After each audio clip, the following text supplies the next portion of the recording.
llama no se apagará. Es un río que no se detiene. Y el arca por fin está en casa. El rey ha venido a morar. El avivamiento en calle Broadway. River Church es un río que no se detendrá jamás.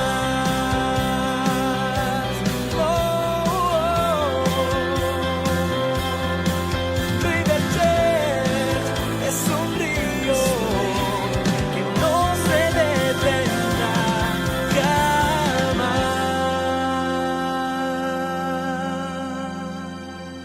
Hay una película que desde que la vi, ya creo que hace 10 años atrás, tiene una escena que me conmovió, hasta las lágrimas de llorar.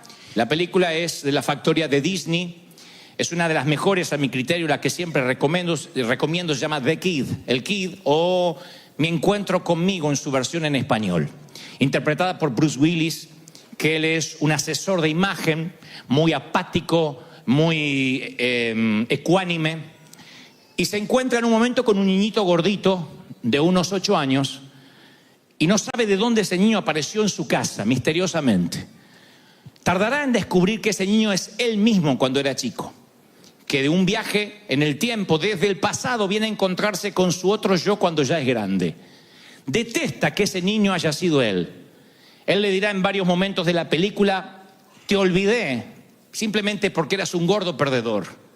Te olvidé porque todo el mundo te hacía bullying y ahora soy este hombre que cuida la imagen. Pero es el mismo, de grande y de pequeño. Uno se pasa gran parte de la película tratando de dilucidar si el niño vino porque el adulto lo tiene que ayudar o si en realidad el niño es quien viene a ayudar al adulto, y eso es lo que ocurre. Viajan al pasado, el yo grande viaja con el yo pequeño al pasado, a la escena que les voy a mostrar ahora, donde la mamá, que está muy enferma de cáncer y se supone que no debe levantarse de la cama, tiene que ir a una reunión escolar a hablar con el principal porque el niño se portó mal. Y de regreso el padre, al enterarse de que ella salió de la cama, se enoja con el hijo y lo culpa de la enfermedad de la madre. Le dice: por tu culpa mamá se pondrá peor y se irá. Ya no llores. Y eso marcará al niño para siempre. Y ahí uno entiende por qué luego se transformó en ese adulto tan frío.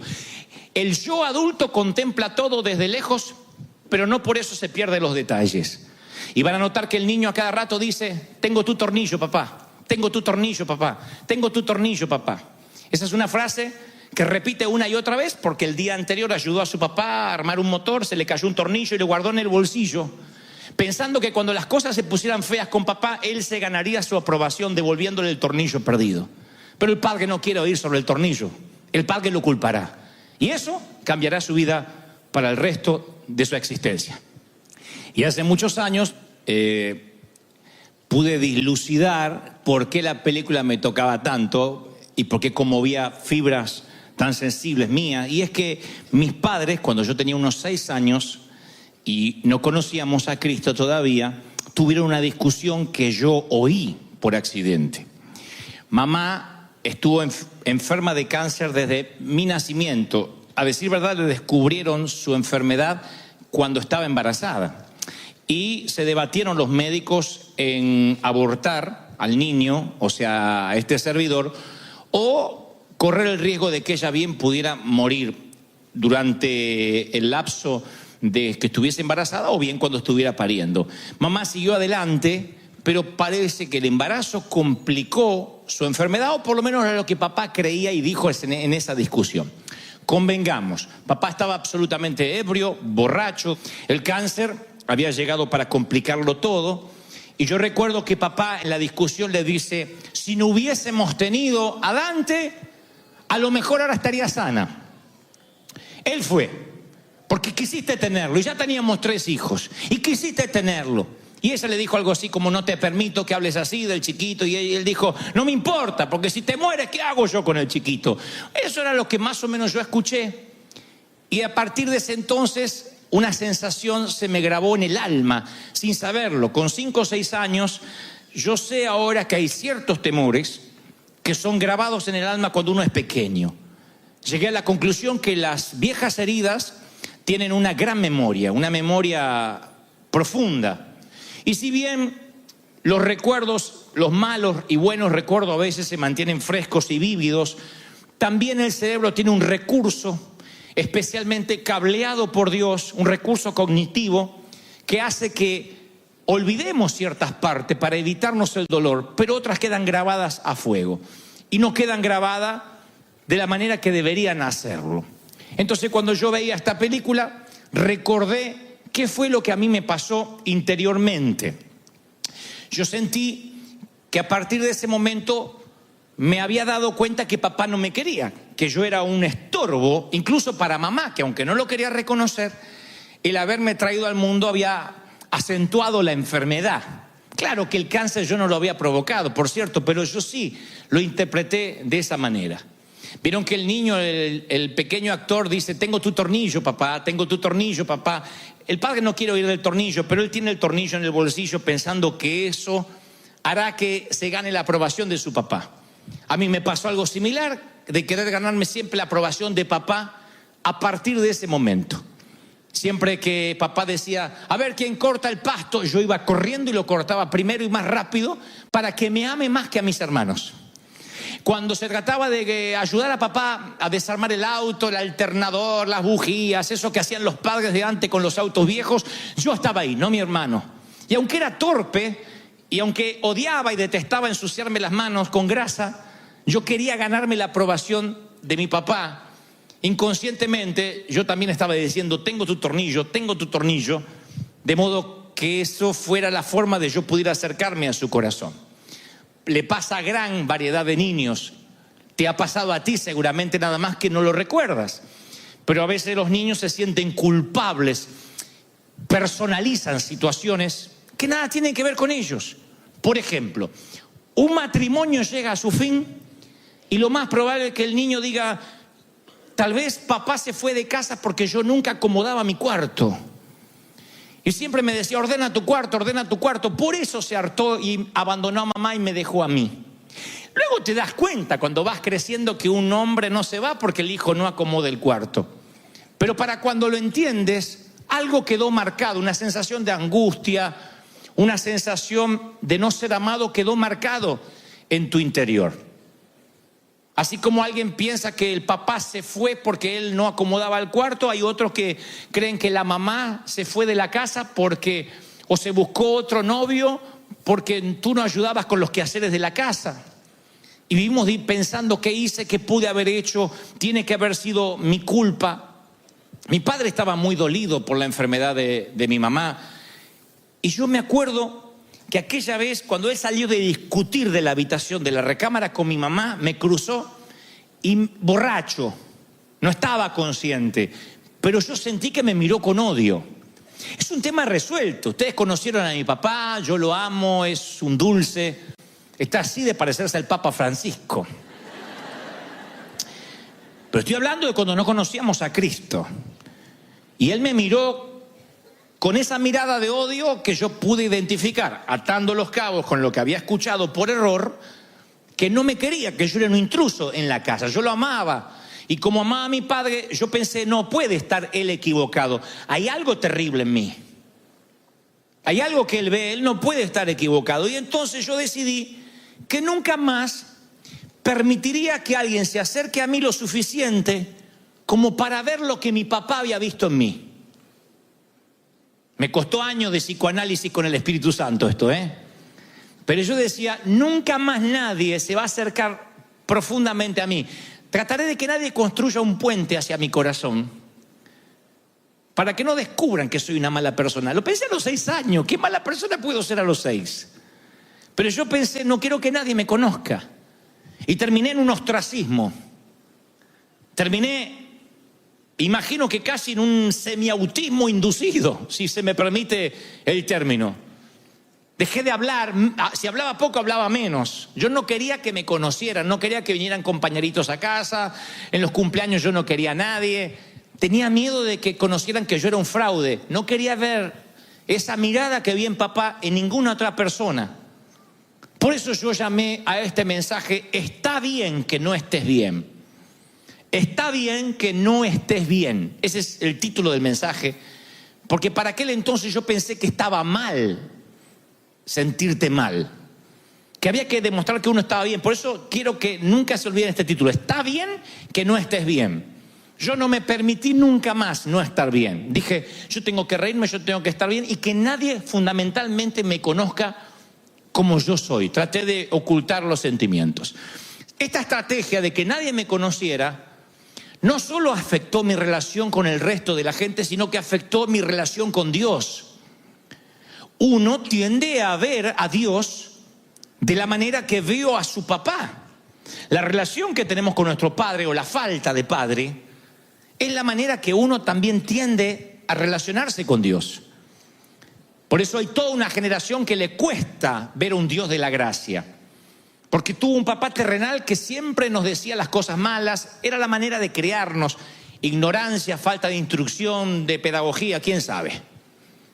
Pero papá, no recuerdo que decía, campeón, vamos. Él decía, cuando haces algo bien no tengo que decírtelo. Si haces algo malo te lo voy a hacer notar. Y casualmente un niño en los primeros años empieza a notar todo lo que le dicen. Y si nunca te dicen que estás lindo, que estás elegante, que estás linda, que estás bonita, en el caso de una niña, que te ves bien, que eres seguro, no te haces seguro, porque la única persona de la cual recibes ascendencia de tus padres. Luego vendrán los maestros, los docentes. Pero los primeros que nos definen en la vida, los primeros que fundamentan lo que valemos como persona, son los papis o quienes nos crían, el abuelo, el papá adoptivo, la mamá. Y cuando nos crían a la vieja usanza, con la chancla, y haciéndonos ver que cuando cometemos un error nos lo dicen, siempre la misma, siempre el mismo, no vas a cambiar nunca. Uno cree que no va a cambiar nunca. Uno dice, mamá siempre me dijo que soy una estúpida, que soy una torpe, que yo toco todo lo que arruino. Y yo creo que ella tiene razón, daño todo lo que toco. Tienes 40 años y aquella frase, qué torpe que eres, niña, te sigue pesando. Claro que en el medio está que recibiste a Cristo en el corazón. Y entonces hay pastores que te dirán, Dios hizo las cosas nuevas, lo cual es una verdad escritural. Pero a la vez no podemos desconocer la esencia de dónde venimos, cómo fuimos criados, el entorno, qué nos dijeron, qué nos faltó por decir. Y esas frases terminan determinando nuestro destino. Decimos, no, yo soy culpable de alguna forma. Pasa aún con gente adulta. Hay damas que dicen, mi esposo es un abusador, pero lo merezco. Porque yo sé que no le di lo que él quería que yo le diera. No soy la mujer a la altura de lo que él esperaba. Por eso yo me merezco el abuso, el maltrato, el desdén, la indiferencia. Y no, nada hace ni justifica que te merezcas un abuso. Sin embargo, hay frases que nos marcan de manera tal que decimos, a lo mejor sí, soy una persona horrible. Otras damas dicen, cuando me miro en el espejo, veo una mujer gorda, con un cuerpo feo que no merece que la amen. Y entonces sienten que eso le empezó ahora, que es un espíritu, un bajón, un tema de bipolaridad. Y no, a lo mejor son cosas que arrastras desde que eras una niña. Desde una frase que de alguna forma te marcó. Voy a quedarme soltero, soltera para siempre porque nadie le gustaría casarse conmigo. Nunca voy a tener hijos porque Dios me está castigando por algo que hice. Y vamos por la vida por ese sendero de culpa. ¿Qué hay de malo conmigo? ¿Por qué las cosas me están saliendo mal? Yo te diré algo. Primero, que las heridas viejas tienen buena memoria. Las heridas siempre te recuerdan que están. Yo tengo cicatrices en lo físico, en mis dedos, cicatrices en mi hombro dislocado. Y claro, ya no me duelen. Pero ante una presurización del avión, ante un cambio de clima, algo me recuerda que no está bien en mi cuerpo, que algo le pasó hace 30 años atrás incluso. Imagina esto en lo anímico, en lo espiritual, en lo almático. Uno va por la vida pensando, yo estoy sano porque el Señor hizo todas las cosas nuevas, porque me bauticé y soy nueva criatura, y es verdad. Pero aún así hay una cautividad de la mente que debe ser quitada con tiempo, con trabajo, un cambio de mentalidad, de paradigma que viene con la ayuda del Espíritu Santo, que no ocurre mágicamente en las aguas del bautismo. Yo fui esclavo durante mucho tiempo de unos grilletes que me ataron a un poste, y esos grilletes decían: tú eres el culpable del cáncer de mamá. No debiste haber nacido. Grilletes puestos por un borracho que no sabía lo que decía. Grilletes al fin. A un niño le es suficiente para que no se pueda mover. Y a veces hay frases, episodios, infortunios que te marcan de manera tal que uno se para en la vida con esas imágenes que a veces son tan poderosas que comienzan a transformarnos físicamente en lo que no dejamos de pensar. Presten atención a esto.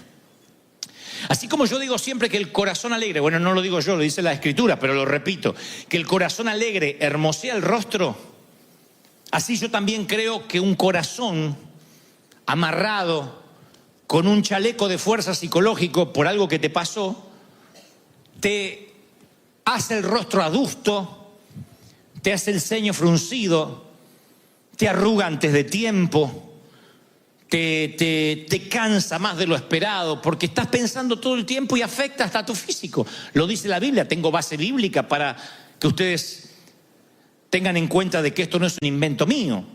En un verano, hace muchos años, cuando yo era adolescente, yo trabajé para una compañía que repartían Nuevos Testamentos en los hoteles, en los lugares públicos, llaman los Gedeones. Y el CEO o el presidente de esta organización en Argentina era un hombre que tenía un rostro sombrío, desaprobaba todo, cristiano en teoría. Esas personas que tienen un no escrito en la cara, se levantan con cara de no. ¿No? Buenos días, no. Por las dudas dice no. Antes de que le preguntara, no. Cuando llego a la compañía pregunto si yo voy a tener que ver a este tipo todos los días, y nos dicen que sí. Que es el que nos va a dar la bienvenida todas las mañanas. El que va a orar por nosotros. El tipo estaba sombrío, negativo. Y al principio yo dije, yo no quiero estar con este tipo. Necesitaba el empleo.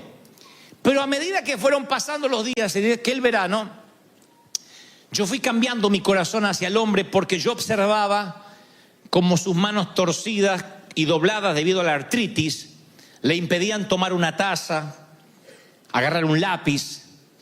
Pero me di cuenta que no era lo único que tenía torcido, su alma también estaba quebrantada, porque de tanto en tanto él dejaba entrever su vida de quebranto. El hijo que ya no lo saludaba hace años y estaba enemistado con él, su divorcio, que había atendido a su padre enfermo por muchos años. Y a medida que él iba contando sus historias de rechazo, una tras otra, yo entendí que el exterior de su cuerpo era un reflejo de su espíritu interior. No era un monstruo, porque sí, sino que la vida lo había amargado y torcido tanto afuera como adentro. Y no era lo suficientemente anciano para decir, tiene achaques de la edad. Pero era tanta la amargura que se reflejaba en el exterior. Por eso a mí me rompe el corazón, notablemente, cuando yo veo seguidores de Cristo que, a pesar de que no ignoran que Jesús vino a darnos libertad, sin embargo viven cautivos a episodios como este. Y se niegan a retrotraerse a esos episodios porque dicen, no, yo no creo en la sanidad interior, ya está, yo me quiero olvidar. Pero por mucho que te olvides, a veces vamos por la vida diciéndole a Dios, tengo tu tornillo, tengo tu tornillo. Eso fue lo que me pasó a mí. El tema no fue solo que yo intenté agradar a mi papá cortando el césped más rápido que mis hermanos. A partir de ahí yo me propuse ser el mejor cristiano, el que más trabajara para Dios, para poder ganarme el amor de Dios. En lugar de dar por sentado que Dios me amaba. Es grave lo que me pasó. Un episodio como este en la niñez a mí me formateó mi mente para que se me grabara esa fatídica y frase que es una falacia de decir, tienes que agradar a Dios. Así que me pasé la vida queriéndole agradar a Dios. Y cada vez que Dios me hablaba, yo decía, tengo tu tornillo, tengo tu tornillo, tengo tu tornillo. Acá estoy sirviéndote, aquí estoy dando de mi ser. He ayunado toda la noche y todo el día, queriéndome ganar su aprobación. Y me frustró, me llenó de estrés, drenó mi energía, me robó años de autenticidad. Porque es horrible cuando sientes que te tienes que ganar la salvación. Y nos lo dicen, es por gracia, no hiciste nada, pero uno siente, no, está bien, Cristo pagó el down payment, pero las cuotas las tengo que pagar yo. Y vamos por la vida queriendo agradar a Dios y eso es cansador, agotador. Me costó entender, personalizar lo que Dios me decía. De tal manera, amó Dios a Dante Miguel, que ha dado a su Hijo unigénito para que Dante Miguel, aquel niño, no se pierda, mas tenga vida eterna. Eso es para mí, eso es para ti. Están conmigo. Si tan solo personalizáramos el mensaje, cuando uno logra individualizar el amor de Dios, y dice, Dios es mi Dios. Él sabe cómo tratarme, Él sabe que yo nací con un papá borracho, una mamá enferma. Él sabe la familia disfuncional que tuve. Él sabe cómo hablarme, cómo tratarme.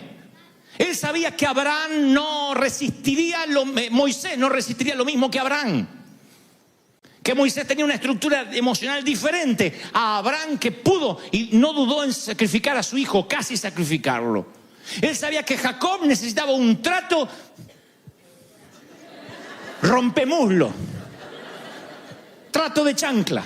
Y ahí andaba Jacob. Ahora cambié de nombre, que no era lo mismo que los demás. Entonces el pensar que Dios, bueno, Él va a bendecir a todos y sentirte parte de un todo, a veces te frustra, porque dices, si muestro que no estoy bien, no voy a pertenecer a ese todo. Pero como dice el título del mensaje, está bien que no estés bien. Está bien que tengas una historia triste que contar. Está bien que tu vida no fue un jardín de rosas. No está mal. Hay que reconciliarse de dónde venimos. No llorar, no quedarse estancado en el pasado. Pero está bien decir, yo estoy pasando un momento triste. Eso es parte de la vida. El tema es qué hacemos cuando sentimos que le fallamos a Dios, que no estamos a la altura de las circunstancias, nos sentimos culpables. A mí la relación con Dios se me hizo muy distante a partir de ese incidente en mi niñez.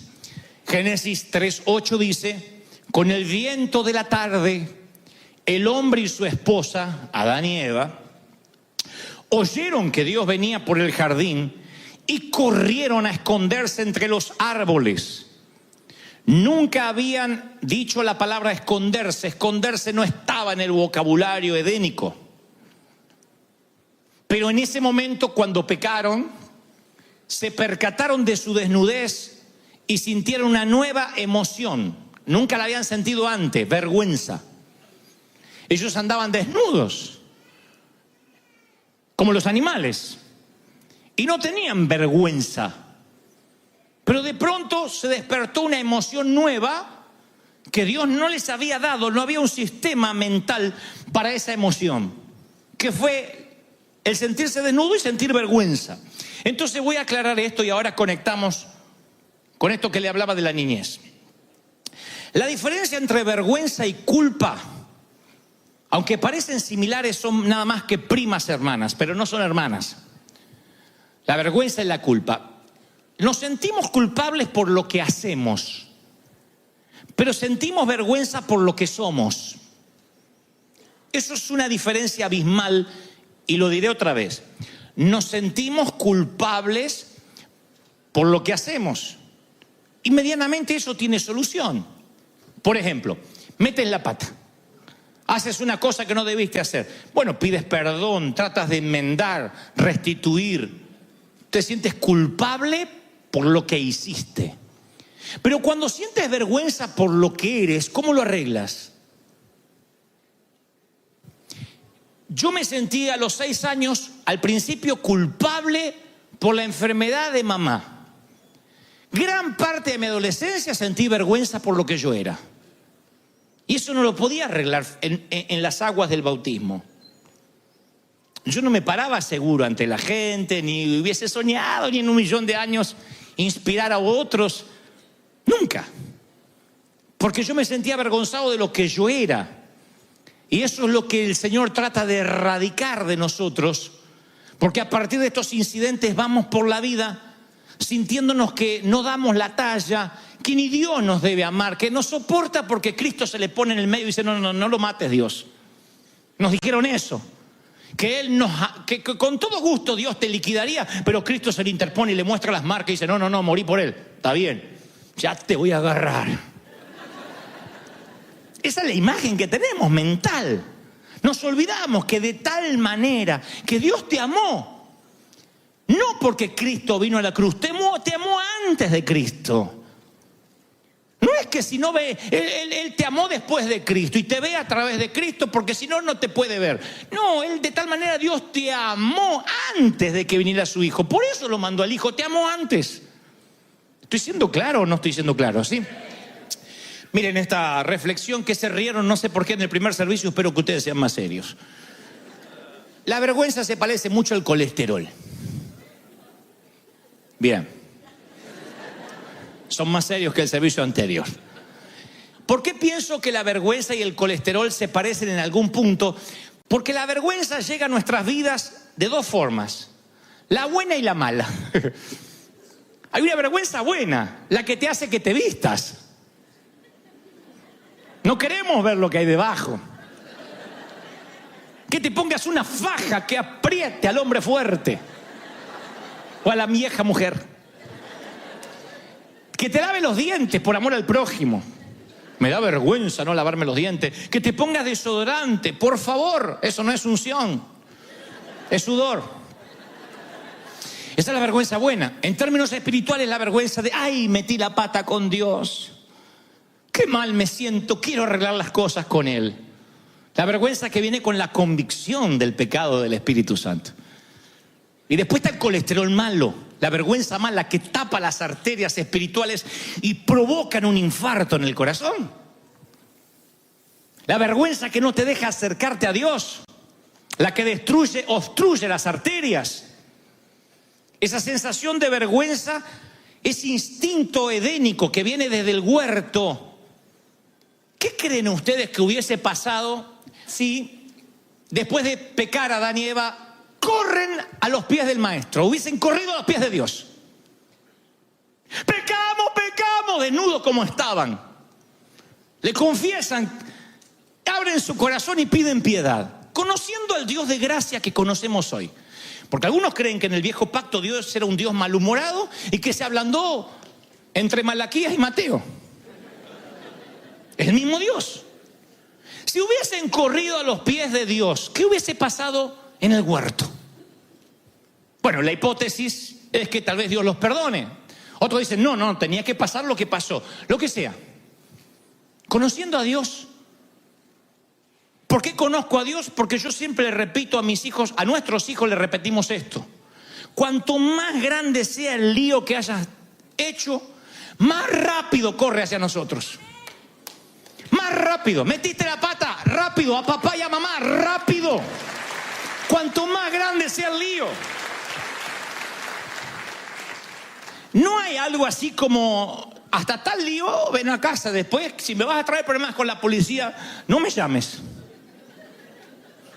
Cuanto más grande es la metida de pata, más rápido corre. Y lo mismo va para la iglesia. Cuanto más lío hayan hecho, más rápido vengan a congregarse. No escapen, no huyan, no se escondan. No importa lo que hayas hecho, esto es un hospital del alma. Entonces tú dices, metí la pata feo, no puedo ir a la iglesia. ¿Cómo no? Más rápido tienes que correr. Cuando alguien comete un error y escapa, y en vez de correr a la cruz, corre diametralmente hacia el lado opuesto, perpetúa su nombre para mal, cambia su identidad. Adán y Eva nos dejaron el triste y horrible legado del quebranto. El quebranto de la relación con Dios. Y esa fue la intención de la serpiente. Romper la relación de Dios con sus hijos. Eso es lo que ocurrió. ¿Cómo te sientes cuando caes, cuando le fallas a Dios? ¿Cómo respondes normalmente? Hagan de verdad una introspección. No somos de escondernos. Queremos primero enmendar, arreglar las cosas, arreglarlas por nuestra cuenta y después le daremos una explicación a Dios. Señor, yo puedo explicar esto, pero solo déjame unos días. Y escapamos. Y eso no funcionó en el huerto, ni funciona ahora. ¿Cómo Adán y Eva le van a ocultar a Dios que están rotos? ¿Qué hace Adán y Eva? Lo que hacemos todos. Nos metemos en un sótano húmedo, en un sitio donde no nos puedan encontrar por mucho tiempo. En un altillo. En un lugar o alto o bajo, pero donde estemos seguros. Yo lo hice. Una frase desafortunada, poco feliz de mi papá, hizo que yo me ocultara mi personalidad. Yo dije, no quiero que nadie me conozca. Yo voy a tratar de ocultar cómo soy porque te voy a defraudar. Todos tenemos nuestros escondites y sótanos preferidos. Hay de los que se esconden tras la comida, porque dicen es lo único que puedo controlar o no. Y entonces, ya sean obesos o bulímicos y anoréxicos, ellos creen que la comida es lo único que está bajo su control y ahí se esconden, tras la comida. Ya sea que la vomites o la comas con voracidad, hay de los que su escondite se llama comida. Otros, los más comunes, se esconden tras las cosas. Tú sabes, una cartera más, un par de zapatos más, un vestido más y estaré satisfecho o satisfecha. Y luego, claro, el escondite otra vez te deja ver. No hay zapatos, no hay traje que pueda ocultar el quebranto ni el dolor. Siguen siendo los mismos árboles que torpemente trataron de ocultar a Adán y a Eva. Otros se esconden tras las relaciones afectivas y van de pareja en pareja, diciendo ninguna pareja me satisface, ninguna me da lo que yo necesito. Y no te la pueden dar porque el problema viaja contigo. No hay una persona perfecta para ti, por una sencilla razón, tú no eres perfecto. Si alguien busca una iglesia perfecta, no la encontrará, porque si la encuentras, tú la echarías a perder. Yo la echaría a perder. ¿Cómo voy a buscar la perfección cuando yo no la puedo ofrecer? Pero así somos. Y nos escondemos tras relaciones afectivas y andamos de pareja en pareja, en cama, de relación en relación, pensando, esta sí me hará feliz. Si es un escondite, no te hará feliz. Tarde o temprano se verá que estás roto o rota. Otros se esconden tras el ministerio. Ese fue mi escondite favorito, el ministerio. Debo confesarte que por muchos años yo me escondí tras el ministerio. Yo siempre pensé que si yo oraba por ti, si yo te bendecía, si yo te inspiraba a ti o a quien Dios me pusiera delante, yo podía tapar mi yo real. Y de alguna manera era como cortar el césped más rápido que mis hermanos para que Dios me amara. Tengo tu tornillo, tengo tu tornillo, tengo tu tornillo, tengo tu tornillo. Sentía que de esa manera yo me ganaba la aprobación de Dios. Que si yo compartía el amor de Dios contigo, de alguna forma yo estaba oculto. Y por supuesto, yo nunca dejaba que tú me conocieras porque temía que dijeras, tu padre tenía razón, eres un fraude. Y me oculté. Tras el servicio a Dios, tras hacer mucho, tras llenar la agenda, hubo momentos de mi vida que viajaba toda la semana. Y el tema era llegar y predicar e irme rápido. Y quienes no me conocían decían, qué petulante este tipo, no saluda a la gente. Pero era el temor a que me conocieran. Era el temor de no estar a la altura de lo que se esperaba que fuera un hombre de Dios. Y ahí empieza la simulación. Ahí empieza el mostrar lo que no somos. Ese fue mi escondite, el ministerio por muchos años. O tal vez sea otro tu escondite, pero es tan tenebroso, tan lúgubre, que ni siquiera lo puedes identificar. Y tú dices, ¿cómo saliste de ahí? Vamos. ¿Cómo se supone que sales de un escondite así? ¿Cómo rehaces tu vida? ¿Cómo te abres paso en el mundo adulto sano? Te diré cómo. Con la misma pregunta del huerto. Lo mismo que Dios le preguntó a Adán. De allí estuvo la respuesta por la cual yo pude salir. Poco después que Adán pecó, dice Génesis 3:9, Dios lo llamó y le preguntó, ¿dónde estás tú? La Biblia no menciona la inflexión de voz que pudo haber tenido Dios al llamar a Adán. Porque uno puede interpretar que Dios está diciendo, ¿dónde rayo te metiste? ¿Dónde demonios estás? Yo no creo que Dios esté hablando con esa inflexión de voz. Pienso que la voz sonó triste. Pienso que ¿dónde estás? Estaba impregnado de gracia, esperando que corran hacia Él. Dios sabía que iban a meter la pata, así que supongo que en algún punto Él todavía soñaba, ansiaba, si se me permite el término, que corrieran hacia Él. ¿Recuerdas si alguna vez perdiste un hijo en el mall, en alguna parte durante unos minutos? ¿Cuál es tu reacción? Te diré cuál fue la de mi mamá cuando me perdí una sola vez. Me dijo, ¿dónde te metiste, desgraciado? Me pegaba y me abrazaba, me pegaba y me abrazaba, me pegaba y me abrazaba, me pegaba. No te me vayas mal, te quiero, me haces sufrir. ¡Ay! Me pegaba. Yo digo, ¿podríamos evitar la pegada? ¡Ay, desgraciado! Si te llegas a morir o te pasa algo, yo me muero, me pegaba. Imagínate si no me llega a querer.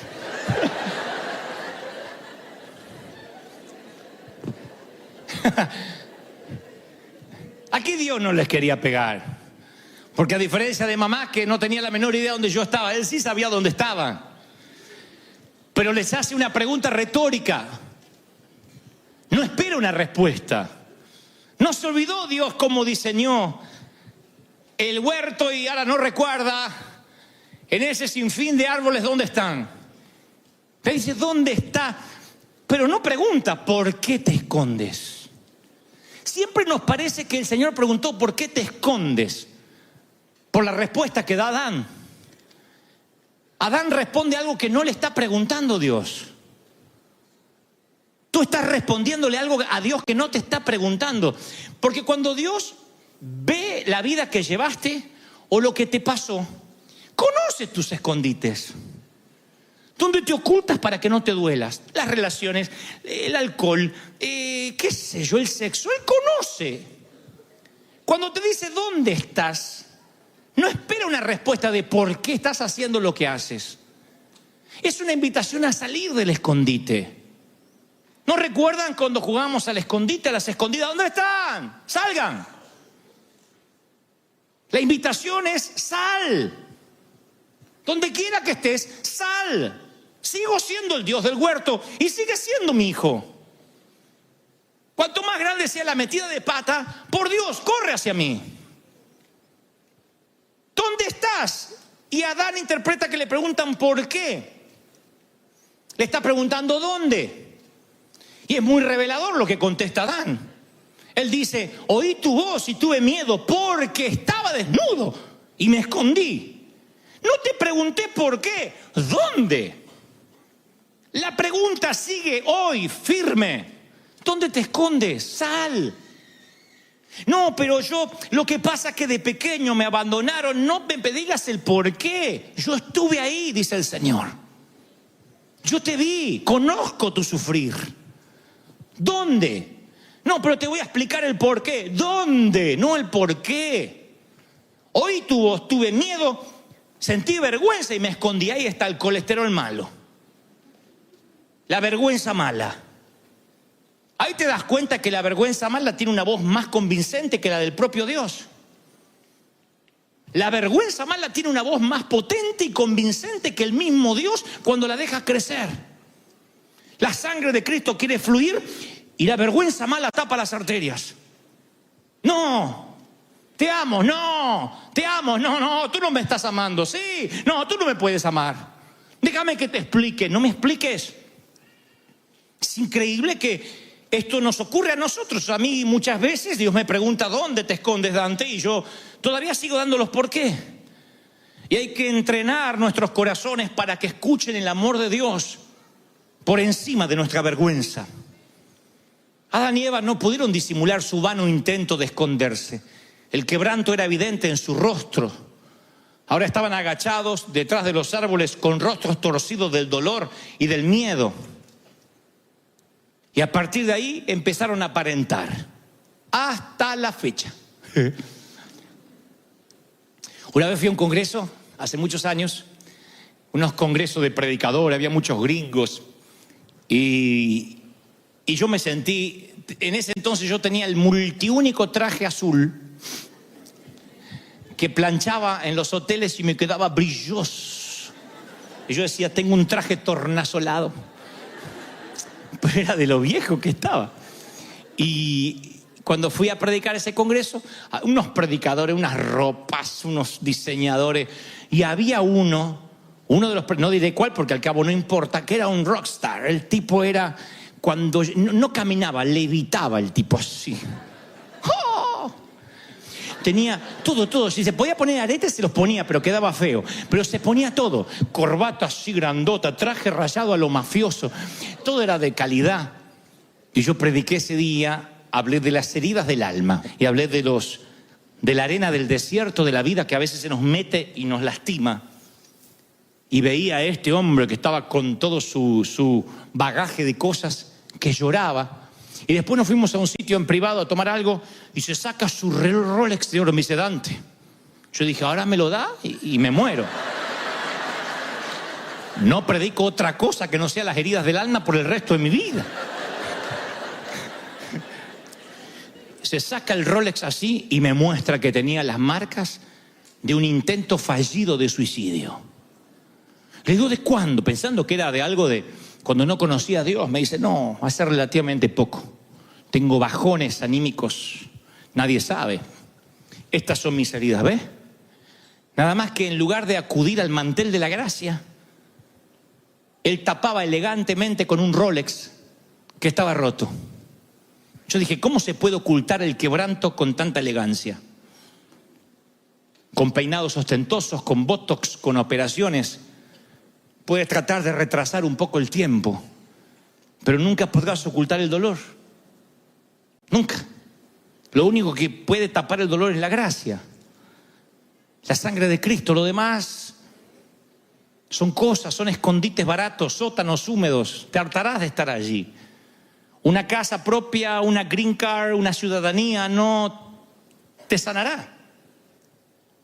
No quitará las heridas de tu alma. Y yo me acuerdo cuando vi a ese hombre y dije, no le sirve su ropa para ocultar tanto quebranto.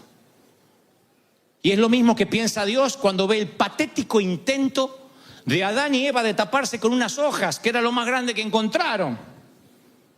Unas hojas de higuera. Cuando vio el patético intento de taparse, les cosió. Fue el Padre Celestial el primer costurero, no mandó un ángel. No hizo que apareciera un tapado de piel. Dicen que el Padre les cosió. Eso es amor. Una madre cosiendo para que el hijo no pase vergüenza. Aun cuando se está por ir a la fiesta y se le rompió la cremallera o algo. No, ven que te coso. No, mamá, no se va a notar, me tapo. Vení que te coso, condenado. Y le coses. Dios cosiendo. ¡Wow! Conozco al Dios que nivela las montañas, que pone al océano en sus cauces, que deja que las estrellas graviten en su lugar. ¿Dios cosiendo? ¿Dios desastre? El primer sastre no fue Christian Dior ni Hugo Boss. Fue Dios. Y les cosió túnicas de pieles y los vistió. ¿Pieles? ¿De dónde sacaría pieles si ellos tenían que... no podían matar, no había una orden de Dios que mataran las vacas antes del pecado, por ejemplo? ¿Dónde sacaría las pieles? Dios estaba mostrando una metáfora de que algo tenía que morir. Alguien tenía que morir para que ellos estuvieran cubiertos de la vergüenza. Pocos años después no serían unos animalitos, sería el Hijo mismo de Dios que tendría que verter su sangre para tapar la desnudez, para que no se dé cuenta que estás tullido. ¡Aleluya! Eso es gracia. Y conmigo, eso es gracia. ¡Aleluya! Así que, si hoy te atreves a ponerte el atuendo que te hace Dios, es la mejor ropa. Te hace ver como príncipe. Recuerda, nunca es la ropa, es la clase. Nunca es la marca, es cómo la llevas. Y la clase la tienes dentro. La clase es cuando te sanas y luces una ropa de marca o un trapo. Lo luces. Yo luzco en pijama. Porque cuando Dios te sana, cuando un día dices, no, yo no ocasioné el cáncer de mi madre. No fui yo. Es más, Dios quería que naciera.